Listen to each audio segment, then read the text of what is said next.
नमस्कार दोस्तों, study with सीख में आपका स्वागत है। अपने संधि पर चर्चा कर चुके हैं। आज अपनी चर्चा करेंगे समास पर। अब हमें एक चीज़ का पता है कि अपने चाहे संधि है, समास है, इनके अंदर अपने देखते हैं कि नए शब्दों का क्या होता है, निर्माण होता है। तो देखो अपने कहेंगे इस शब्द निर्माण, शब्द संरचना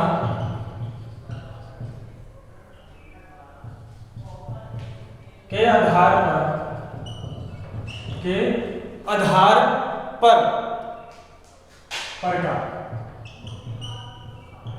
शब्द संरचना के आधार पर प्रकार। अब हमें पता है कि शब्द संरचना के आधार पर अपने नए शब्दों का जो निर्माण है वो 4 प्रकार से। कितने प्रकार से? 4 प्रकार से। तो वो 4 प्रकार कौन कौन से हैं? तो उसमें कहते हैं संधि, समास,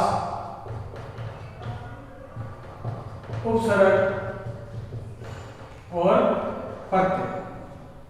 जिसके अंदर अपने संधि पर तो क्या कर चुके हैं, चर्चा कर चुके हैं। अब जो अपनी चर्चा होगी वो किस पर होगी?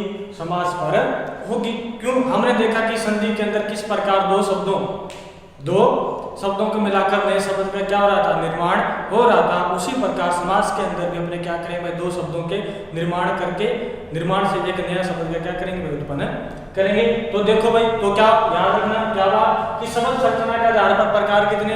4। उन 4 प्रकारों का नाम क्या क्या? संधि, समास, उपसर्ग और क्या भाई, प्रत्यय। तो अब अपना जो आज का टॉपिक है वो क्या है? समास। क्या लिया अपने? समास। अब एक बात, संधि को भी अपने समाप्त करके आए हैं। तो देखो जो समास शब्द है, क्या इसमें संधि है? क्या इस समास शब्द में संधि है क्या? तो देखो इसका पता अपने किस प्रकार कर सकते हैं कि इसका क्या कर ले, विच्छेद कर ले। तो देखो समास का विच्छेद करेंगे तो अपने क्या होगा? सम प्लस आस। क्या आया? सम प्लस आस आया। तो अब देखो यहाँ जो सम प्लस क्या है, आस है, इसका टुकड़ा विच्छेद तो हो गया, लेकिन हमने देखा कि सम प्लस आस यानी कि क्या बना? समास। लेकिन इसमें क्या भाई, संधि का कोई भी नियम क्या भाई प्रस्तुत नहीं हो रहा। तो अपने क्या कह देंगे कि जो समास शब्द है जो क्या है? संयोग। जो क्या है? एक संयोग है, ना कि क्या भाई संधि नहीं है। समास में क्या है? संयोग हो रहा है। नंबर 3, इसका आपने क्या किया भाई? संधि विच्छेद किया। तो विच्छेद करके देखा तो क्या है भाई? सम प्लस आस। सम प्लस आस। सम का अर्थ क्या होता है? पास। सम का अर्थ क्या होता है? पास, या कह देते हैं समीप। सम का अर्थ क्या हो गया? पास या समीप। और उसी प्रकार अर्थ क्या हो जाएगा? बैठना या बैठाना। बैठना या बैठाना। तो देखो कि समास के शब्द को अपने तोड़ा तो हमारे पास क्या आया कि सम प्लस आस, या कह सकते हैं सम धन आस। जहां सम का अर्थ क्या निकल गया? पास या समीप। सम का अर्थ क्या निकल गया? पास या समीप। और आस का अर्थ क्या निकल गया? बैठना या बैठाना। तो यहां से 2 शब्द और निकलकर, 2 शब्द यहां से 2 शब्द और निकल कर आ रहे हैं। वो शब्द क्या? देखो इसी आस के रूप में एक आता है आसन और एक होता है आसन। एक शब्द क्या होता है? आसन। और एक शब्द क्या होता है? आसन। इस आसन का मतलब है बैठना, बैठने का स्थान या बैठने का तरीका। इस आसन का जो अर्थ है वो अर्थ क्या हो जाएगा? बैठना या बैठाना, यानी कि क्या हो जाएगा? आसन। आसन का अर्थ बैठने का स्थान। इस जो आसन का अर्थ है वो क्या हो जाएगा? बैठने का स्थान। और जो नीचे जो आसन लिखा है इसका अर्थ क्या हो जाएगा? बैठने का तरीका। बैठने का तरीका। तो अब हिंदी के अंदर प्रयुक्त होते हैं क्या? युग्म शब्द। क्या प्रयुक्त होते हैं? युग्म शब्द जहां आसन या आसन, ये एक क्या है, युग्म जोड़ा है, जहां इस आसन का अर्थ क्या है, बैठने का स्थान, और जो आसन है इसका अर्थ क्या है, बैठने का तरीका, यानी कि बैठना या बैठाना, बैठना या बैठाना। तो आसन के लिए क्या कह सकते हैं, बैठना, और आसन के लिए क्या कह सकते हैं, बैठाना। तो देखो समास में देखो सम प्लस क्या हो गया, आस, और शब्द क्या हो गया, शब्द भी कैसा है, स्वयं मात्रा, इसमें क्या भाई संधि नहीं है। और सम प्लस आस का देखो, सम का अर्थ क्या, पास या समीप, और आस का अर्थ क्या भाई, बैठना और बिठाना। आसमा समझे क्या भाई, सम प्लस आस, और सम का अर्थ क्या निकल गया, पास या समीप, और आस का अर्थ क्या निकल गया, बैठना या बिठाना। तो अपने कह सकते हैं सम प्लस आस यानी पास या समीप जो भी है, ये क्या अपने भाई समास का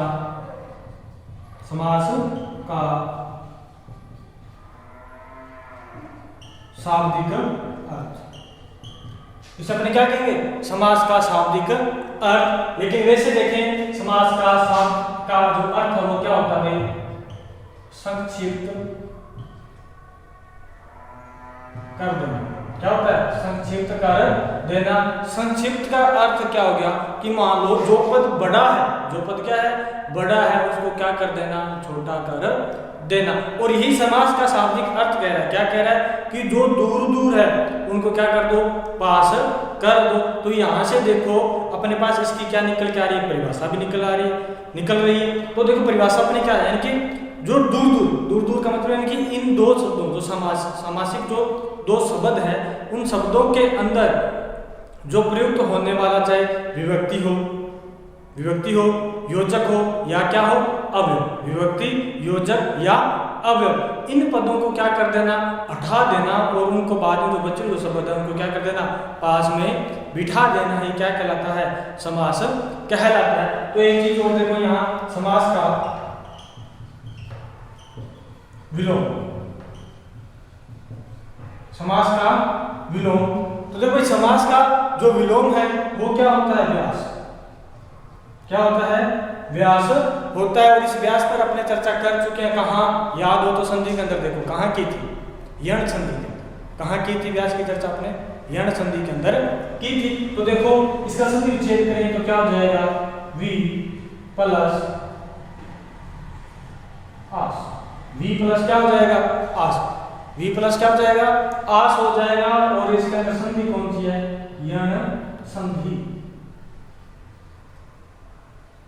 कौन सी संधि प्रयुक्त हो रही है यहाँ समास के विलोम के अंदर, कौन सी, यण संधि। तो देखो आगे अपने पास अब तक अपने देखा, क्या देखा कि शब्द संरचना के आधार पर कितने प्रकार, 4 प्रकार, कौन से, संधि, समास, उपसर्ग और प्रत्यय, जिसमें अपने संधि पर तो चर्चा कर चुके हैं। अब अपने जो आगे चर्चा कर रहे हैं वो किस पर है, समास पर। समास का जो अर्थ होता है, समास का क्या भाई अर्थ क्या होता है, संक्षिप्त कर देना। और समास का अपने विग्रह तो क्या होता है, सम प्लस आस। और समास जो शब्द वो क्या है, संयोग मात्र है। और सम प्लस आस सम का क्या होता है, पास या समीप, आस का बैठना या बैठाना। और आस के लिए 2 शब्द और देख लिए, एक तो आसन और एक आसन। और समास का जो विलोम शब्द होता है वो क्या होता है, व्यास। विलोम शब्द क्या होता है, व्यास होता है। तो इनके द्वारा यानी इसका जो शाब्दिक अर्थ है, इसके द्वारा अपने पास क्या निकल के आ रही है, इसकी परिभाषा। तो देखते हैं समास की परिभाषा।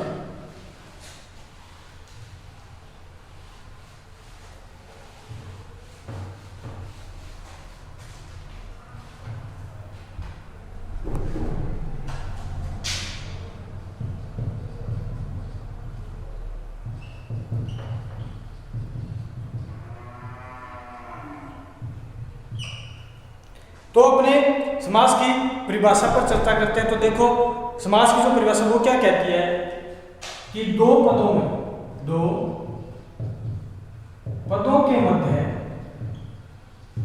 के मध्य विभक्ति या योजकों या अवयव या क्या अवयव, क्या कहा, 2 पदों के मध्य विभक्ति, योजकों या अवयव पदों को हटाकर हटाकर पास पास लिख देना। क्या कर देना? पास पास लिख देना। तो देखो शाब्दिक जो अर्थ आया था वो अपना ये क्या कह रहा था कि पास बिठाना, यानी कि दो शब्दों को क्या करना? पास बिठाना। तो जब अपने में दो शब्दों को क्या कर देते हैं? पास में बिठा देते हैं, तो इसी को अपने क्या कहते हैं? समास प्रक्रिया। क्या कहते हैं? समास। तो क्या कहते हैं? इस समास प्रक्रिया द्वारा बना शब्द सामासिक पद कहलाता है और इसे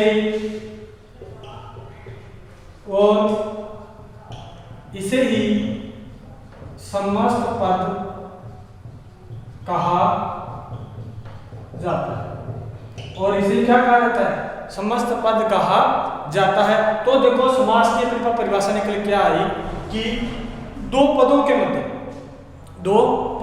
या कह सकते हैं दो शब्दों के मध्य प्रयुक्त होने वाले अवयव, योजक और विभक्ति चिन्हों या योजक चिन्हों को हटाकर क्या कर देना? पास पास में बिठा देना। इस सामासिक प्रक्रिया को क्या कहा जाता है? समस्त पद कहा जाता है। और समस्त पद को क्या कहलाता है? आपने भाई समासिक पद कहलाता है। तो यहाँ से अपने पास समास की क्या निकल के आ गई? परिभाषा निकल कर आ गई। तो आगे देखो परिभाषा अपने पास क्या हुई? निकल कर आ गई। अब बात करते हैं अपने समास विग्रह।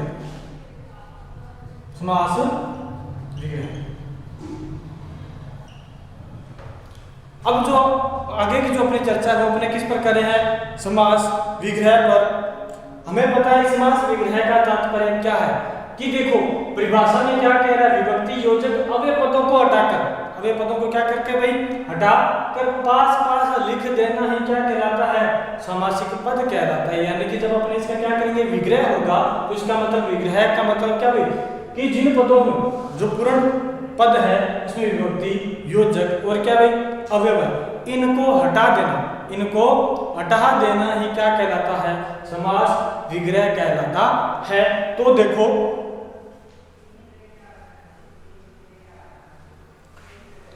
क्या कहेंगे? समस्त पद में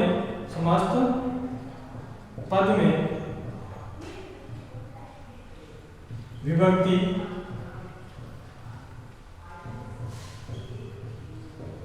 योजकों अवयव, क्या कहा? समस्त पद में विभक्ति योजकों अवयव को पुनः लिख देना। पुनः क्या लिख देना? लिख देना समास विग्रह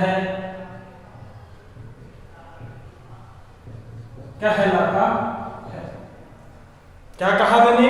कि समस्त पद में विभक्ति योजकों अवयवों को पुनः लिख देना ही क्या कहलाता है?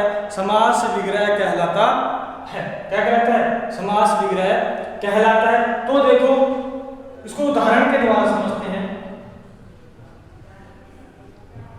तो उदाहरण के द्वारा पहले मैं आपको इसकी परिभाषा प्रस्तुत करता हूं उदाहरण के द्वारा, फिर अपने उसी उदाहरण के द्वारा देखेंगे कि ये समास विग्रह क्या है। तो देखो कि अपने जैसे मान लो कि नए घर का क्या हो रहा है? उद्घाटन हो रहा है। तो उस नए घर के अंदर अपने पंडित जी को बुलाते हैं। पंडित जी के द्वारा हवन यज्ञ अपने पास क्या भी करवाया जाता है, जिससे क्या हो? मकान का क्या हो? शुद्धिकरण हो।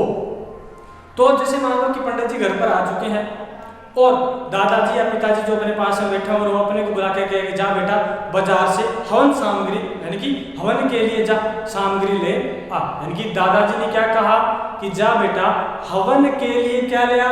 सामग्री ले आ। तो देखो दादाजी ने क्या कहा? हवन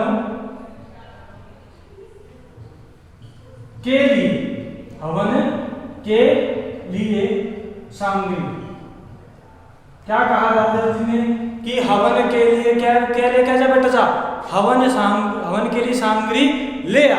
लेकिन बात को गौर से सुनना, जैसे ही क्या करता है बेटा बाजार से क्या जाता है हवन के लिए सामग्री लेकर, जैसे ही घर के अंदर आता है और जैसे ही दादाजी उसको देखते हैं तो दादाजी क्या कहते हैं, बेटा हवन सामग्री ले आया क्या, बेटा हवन सामग्री ले आया क्या।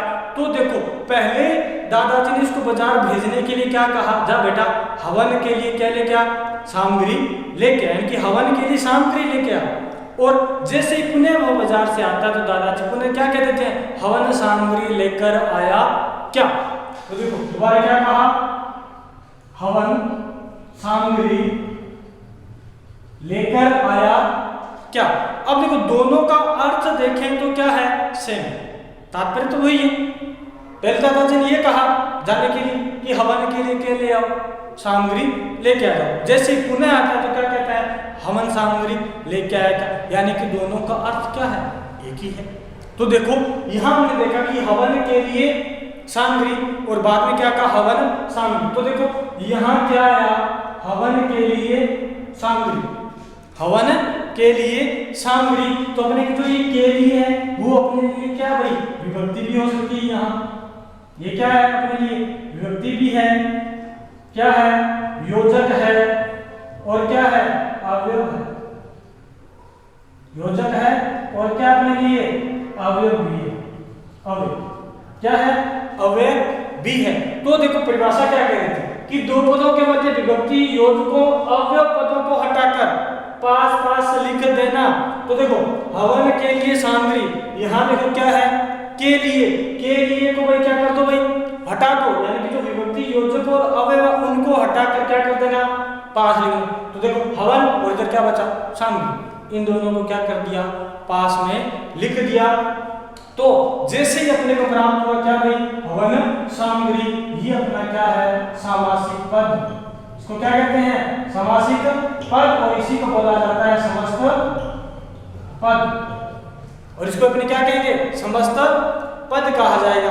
तो अब देखो, अब क्या दोबारा नीचे और क्या कहा मैंने, समस्त विग्रह, समास क्या कहा मैंने, समास विग्रह। समास विग्रह में क्या कहा कि समस्त पद विभक्ति योजकों अवयव को पुनः लिख देना समास विग्रह कहलाता है। अब यहां से हमने देखा कि समास के दो तरह से प्रश्न अपने आप पूछ सकते हैं। पहला तो ये दे दिया कि हवन के लिए सामग्री समस्त पद क्या होगा, तो विभक्ति योजक और अवयव को हटाया तो हमने क्या प्राप्त हुआ अपने भाई, हवन सामग्री। तो हमने क्या दिया, जो हमारा समस्त पद है वो क्या, हवन सामग्री। अब अगर अपने को समस्त पद दे दे और इसका क्या पूछ ले भाई, विभक्ति पूर्ण रूप से क्या हटाया क्या नहीं, उन चीजों पर पूछे तो क्या हो जाएगा, हवन के लिए सामग्री। तो अपने से यहाँ एक क्या प्राप्त हो, देखो कि उदाहरण अपने पास प्राप्त हुआ क्या भाई, हवन सामग्री। जो अपना जो समस्त पद है, समास विग्रह को समझा रहा हूं, जो अपना समस्त पद है वो क्या भाई, हवन सामग्री है। समस्त पद क्या है, हवन सामग्री। अब देखो जो ये हवन है और सामग्री मैंने क्या कर दिया, अलग कर दिया, यानी कि मैंने क्या बना लिए, इसके दो पद, क्या बना लिए, दो पद। इसे अपने कह सकते हैं भाई प्रथम पद, और ये कौन सा है,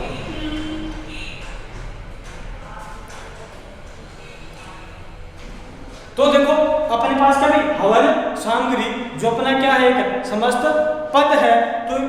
तो देखो यहां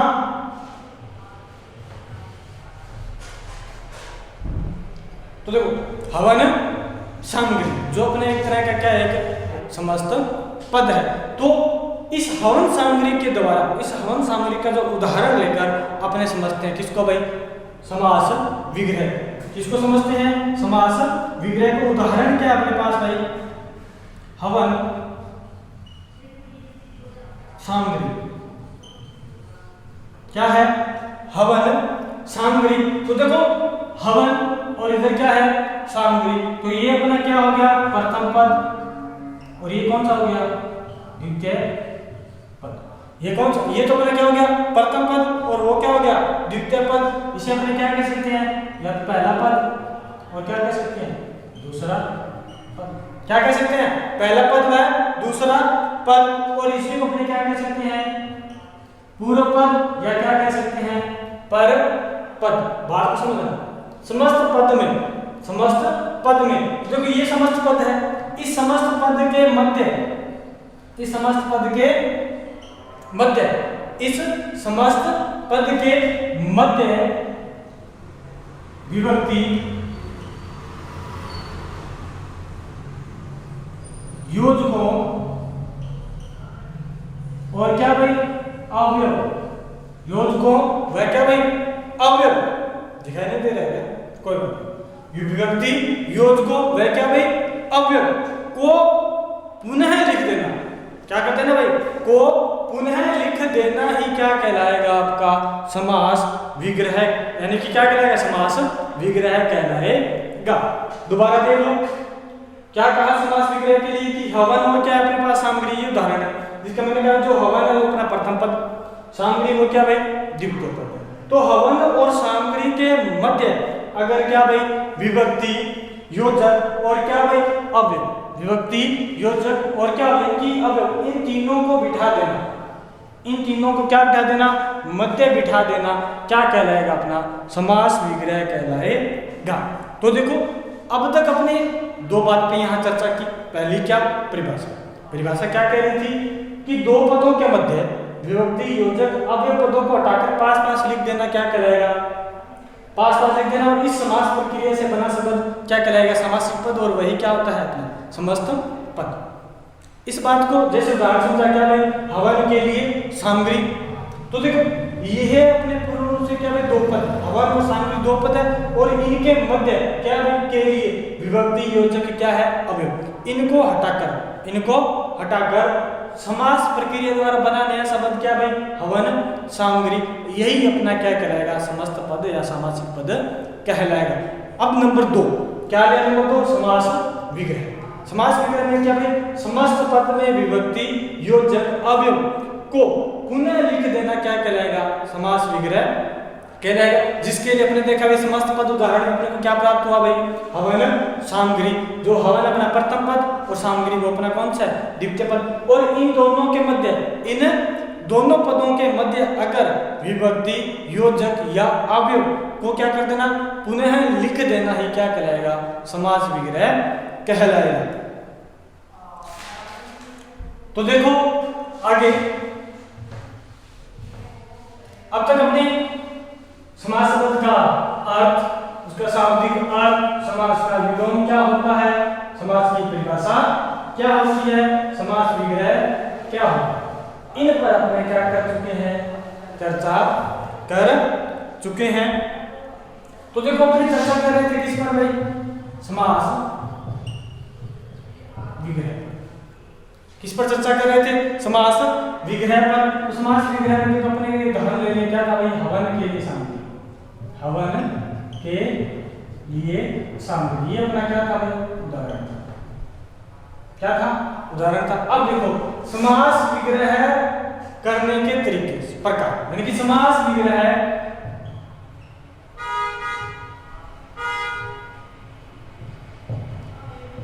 दो प्रकार से होता है। कितने प्रकार से होता है समास विग्रह, दो प्रकार से होता। नंबर 1 नित्य समास विग्रह, और नंबर दूसरा कौन सा भाई, अनित्य, नित्य और अनित्य समास विग्रह। दो प्रकार कौन कौन से अपने पास, नित्य समास विग्रह और अनित्य समास विग्रह। अब देखो नित्य का अर्थ क्या होता है, रोजाना, अनित्य का रोजाना नहीं। देखो लेकिन इसके लिए शब्द है, नित्य का अर्थ क्या है, लौकिक, क्या है, लौकिक, कह सकते हैं कि लौकिक समास विग्रह, और इसके लिए क्या कह सकते हैं, अलौकिक, लौकिक या अलौकिक। यानी कि अपने पास समास विग्रह के दो शब्द हैं, नित्य और अनित्य। नित्य अनित्य की जगह आप इसको लौकिक और अलौकिक समास विग्रह भी कह सकते हैं। तो देखो नित्य जो समास विग्रह है हिंदी में, हिंदी के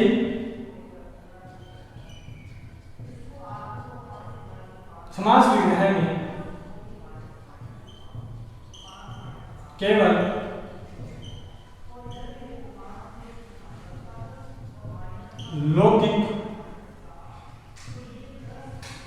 समास विग्रह होता है। यहां से एक बात निकल गई अपने पास क्या, कि हिंदी के अंदर केवल लौकिक समास विग्रह ही होता है, अलौकिक नहीं होता। तो अलौकिक क्या होता है? अलौकिक समास विग्रह है जो अपने मूल संस्कृत कहाँ होता है, मूल संस्कृत में इसका क्या प्रयोग किया जाता है। तो देखो भाई समास विग्रह से अपने पास देखो एक चर्चा की क्या की, एक किसके भाई दो प्रकार के, दो क्या होते हैं, दो प्रकार या दो भेद। वो दो भेद कौन से? नित्य समास विग्रह और अनित्य समास विग्रह। नित्य को क्या कहा जाता है? लौकिक। और अनित्य को क्या कहा जाता है? लौकिक। नित्य है समास है वो कहाँ होता है? हिंदी में प्रयुक्त होता है। और अलौकिक वो कहाँ होता है? मूल संस्कृत में प्रयुक्त होता है। तो अब अपने आगे की जो चर्चा, यानी कि सिर्फ प्रचलन में हिंदी के अंदर देखें, सिर्फ प्रचलन में यही है हिंदी के, चाहे विग्रह कह दो या एक बात कह सकते हैं कि सिर्फ क्या भाई हिंदी में प्रचलन में है, सिर्फ हिंदी में क्या है ये प्रचलन। प्रचलन का मतलब क्या? केवल नित्य समास विग्रह के क्या किया जाता है भाई? प्रयोग किया जाता है। तो देखो आगे अपने समास के जो भेद हैं उन भेदों पर चर्चा करते हैं आप। समास के भेद पर चर्चा करते हैं। तो देखो समास के भेद कितने होते हैं? 4, 5 और 6। मैंने क्या कहा कि समास के भेद 4 भी होते हैं, 5 भी होते हैं और 6 भी होते हैं। 4, 5 और 6 कब और किस प्रकार माने जाते हैं उन पर अपने आप क्या करते हैं? चर्चा करते हैं। और समास के भेद से जुड़ा हुआ एक क्वेश्चन अवश्य ही आता है। क्वेश्चन आता है, पूछ लेते हैं कि पद की प्रधानता के आधार पर कितने हैं समास के भेद कितने होते हैं, मूल समास के भेद कितने होते हैं और हिंदी में प्रयुक्त होने वाले समासों के भेद कितने होते हैं। तो अपने आप समास के जो भेद हैं उन पर चर्चा करते हैं। तो देखो जैसे समास के भेद में प्रथम बात मान ली क्या भाई? नंबर 1, पदों के आधार पर, पदों के आधार पर समास के भेद। अभी पदों के आधार पर समास के भेद क्यों? अपने जब समास को पढ़ते हैं तो अपने देखते हैं कि किसी के अंदर प्रथम पद उभय होता है, किसी में प्रथम पद प्रधान, तो किसी में दूसरा पद प्रधान और किसी में दोनों पद ही क्या होते हैं? प्रधान होते हैं। और किसी के अंदर कोई भी पद क्या नहीं होता?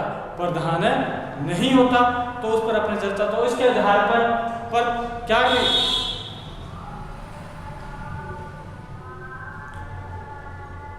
तो अपने पदों के आधार पर अपने कह सकते हैं कि जो समास के जो भेद हैं वो कितने होते हैं? 4।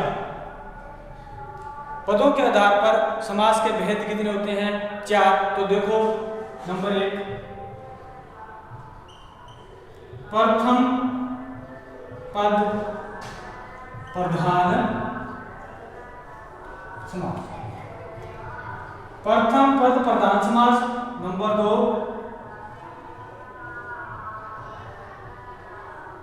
द्वितीय पद प्रधान समास। नंबर 3, उभय पद यानी कि दोनों पद प्रधान समास।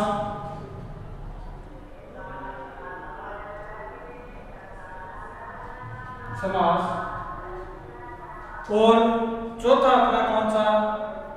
उभय पद प्रधान, उभय पद यानी कि दोनों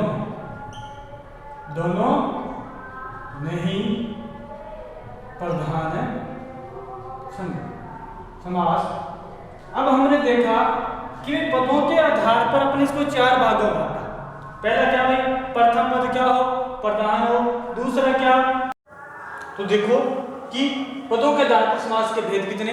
4। जैसे अपने देखा प्रथम पद प्रधान समास, दूसरा द्वितीय पद प्रधान समास और तीसरा उभय पद यानी कि दोनों पद प्रधान समास और चौथा उभय पद यानी कि दोनों ही पद क्या भी प्रधान है न हो समास। तो देखो प्रथम पद प्रधान समास के तहत समास का क्या होता है?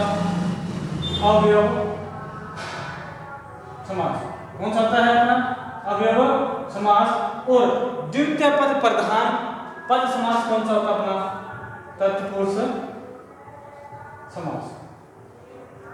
तत्पुरुष समास। और इसी के अंदर तत्पुरुष के भी दो भाग हैं जिनको लिया जाता है, जिनके भी क्या भाई दो भाग। कौन सा? कर्मधारय और कौन सा? द्विगु। कर्मधारय और कौन सा? द्विगु समास। यानी कि कहने का मतलब तत्पुरुष, कर्मधारय और द्विगु जो समास है उनके अंदर में द्वितीय पद क्या रहता है?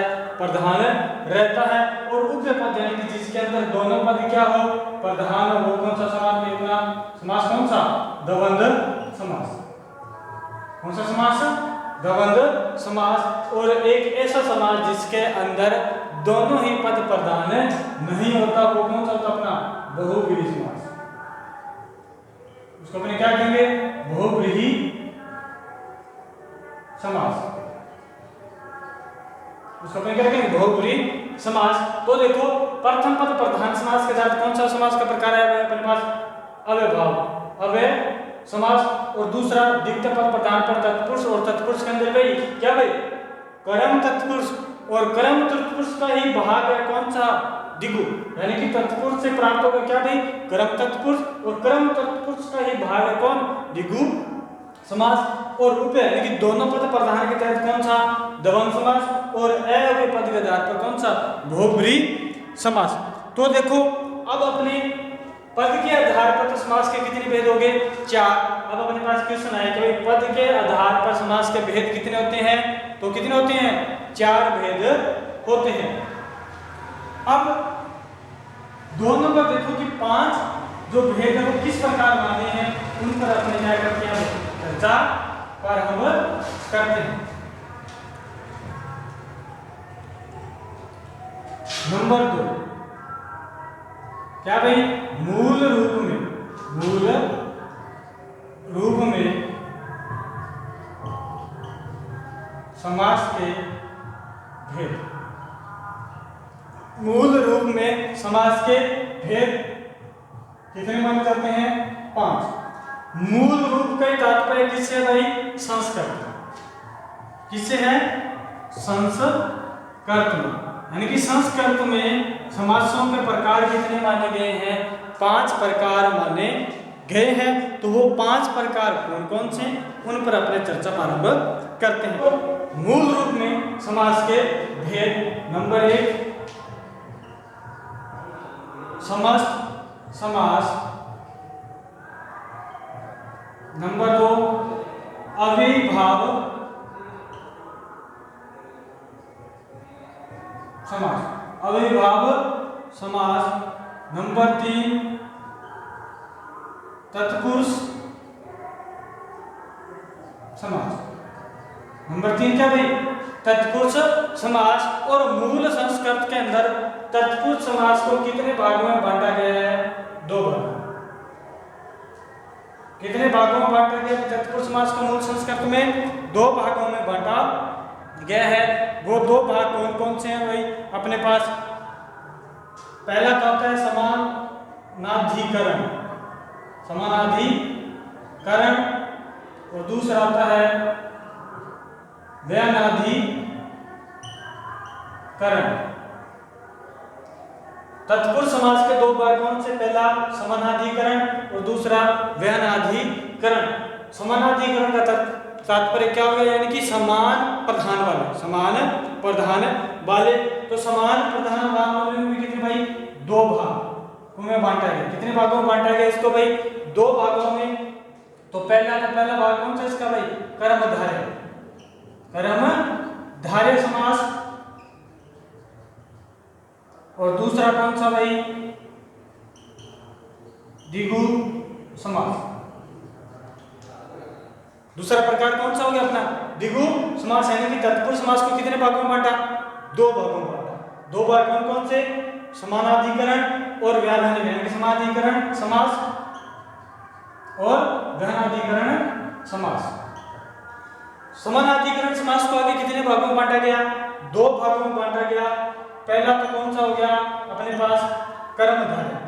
पहला तो कौन सा हो गया अपने पास? कर्मधारय। और दूसरा कौन सा हो गया इसका? द्विगु समास।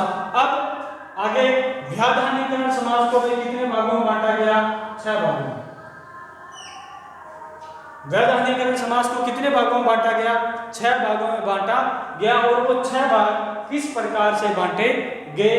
तो उन 6 भागों में कि व्याधानीकरण को कारक के जो विभक्ति चिन्ह हैं उनके आधार पर इसको कितने भागों में बांटा? 6 भागों में। यानी कि क्या कह दिया? 6 प्रकार। किसके आधार पर? कारक विभक्ति के आधार पर। यानी कि व्याधानीकरण समास को कितने भागों में बांटा गया? 6 भागों में। किसके आधार पर? कारकों के आधार पर। अब हमें पता है कि कारक तो कितने होते हैं? 8, जिसके अंदर हमें पता है कि कर्ता और संबोधन कारक को छोड़कर 6 कारकों का प्रयोग अपने किया जाता है। कहाँ भाई? इस तत्पुरुष समास के अंदर। तो वह 6 प्रकार कौन कौन से भाई? नंबर 1 करण तत्पुरुष समास। नंबर 2 करण तत्पुरुष समास। नंबर 3 संप्रदान तत्पुरुष समास। नंबर 4 अपादान तत्पुरुष समास। तो नंबर 5 अपना कौन सा भाई? संबंध तत्पुरुष। नंबर 6 अधिकरण तत्पुरुष। तो देखा हमने कि तत्पुरुष समास के हमने 2 बार बांटे। कौन सा? समानाधिकरण समास और दूसरा कौन सा? व्याधानाधिकरण समास। जिसके अंदर अपने समानाधिकार समास को अपने 2 भागों में बांटा। किसमें भी? कर्मधारय समास और दूसरा कौन सा? द्विगु समास। और व्याधानीकरण समास को कितने भागों में बांटा अपने भाई? 6 प्रकारों में बांटा। किसके आधार पर अपने भाई? कारक के आधार पर। जिसके अंदर भाई कारक के आधार पर व्याधानीकरण के 6 भाग कौन कौन से? करण तत्पुरुष,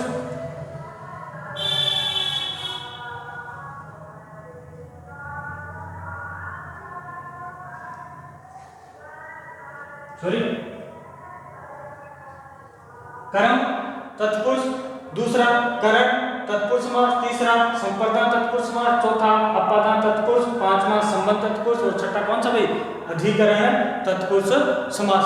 तो मूल रूप में देखें तो समास के कितने भेद थे भाई? 5 भेद, जिसके अंदर 3 भाग तो कौन से हो गए? समास, समास, अव्ययभाव समास, तत्पुरुष समास। तो देखो भाई इसका जो चौथा नंबर 4 है, जो यहां भी देता हूं मैं, नंबर 4 कौन सा? द्वंद्व समास। और नंबर 5 कौन सा अपना? बहुव्रीहि समास। नंबर 5 कौन सा अपना? बहुव्रीहि समास।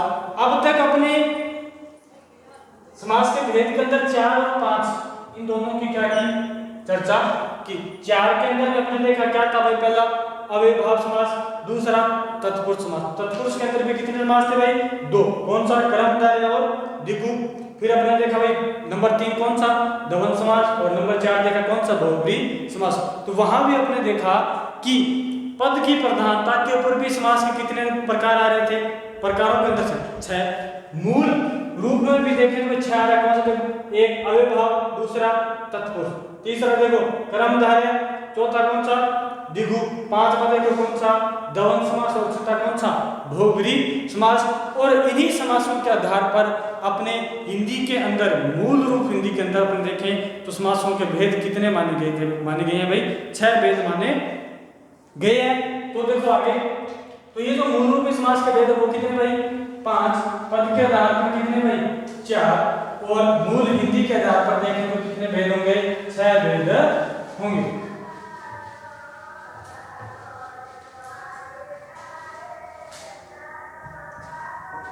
नंबर 3, हिंदी में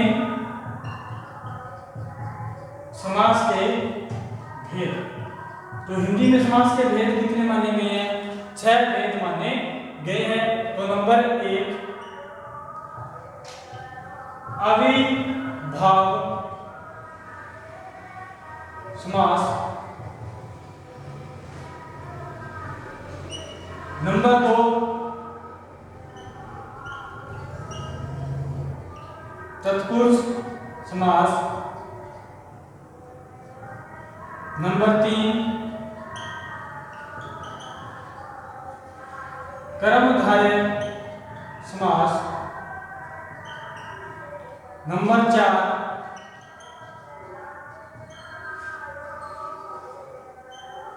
द्विगु समास। और नंबर 5 कौन सा हो जाएगा भाई? द्वंद्व समास, जिसे अपने द्वंद्व समास भी बोला जाता है। नंबर